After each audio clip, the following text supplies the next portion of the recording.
పురాతన విగ్రహాలని చిత్రాలని పరిశీలిస్తే ఆది నుంచి వినాయకుడిని ఏనుగు తలతోనే చిత్రీకరిస్తున్నారు. ఇలా ఏనుగు తల ఉండటానికి అనేక పురాణ గాథలున్నాయి. హేరంబ గణపతిని 5 తలలతో చూపిస్తారు. పురాతనమైన విగ్రహాలలో వినాయకుడు తన విరిగిన దంతాన్ని చేతిలో పట్టుకున్నట్టు చూపిస్తారు.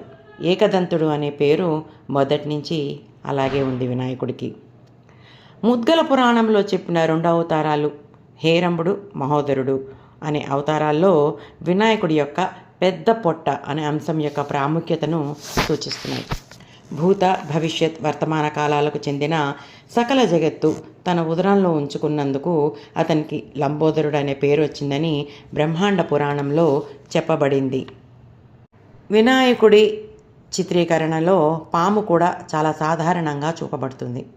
గణేశ పురాణం ప్రకారం వినాయకుడు వాసుకిని తన కంఠానికి చుట్టుకుంటాడు. అంతేకాకుండా ఆ పాముని వినాయకుని యజ్ఞోపవిధంగా, ఉదరాభరణంగా, చేతిలో ఉన్నట్టు, కాళ్ళకి చుట్టుకుని ఉన్నట్టు, కొన్నిసార్లు సింహాసనంలాగా కూడా అనేక విధాలుగా చూపబడుతోంది. వినాయకుడి నుదుటి మీద తిలకం, కొన్నిసార్లు 3వ నేత్రం కూడా చూపిస్తూ ఉంటారు. గణేశ పురాణం ప్రకారం వినాయకుని తల మీద తిలక చిహ్నం, చంద్రవంక కూడా ఉంటాయి. ముఖ్యంగా బాలచంద్ర వినాయకుడు అనే రూపంలో చంద్రవంకను చూపుతూ ఉంటారు.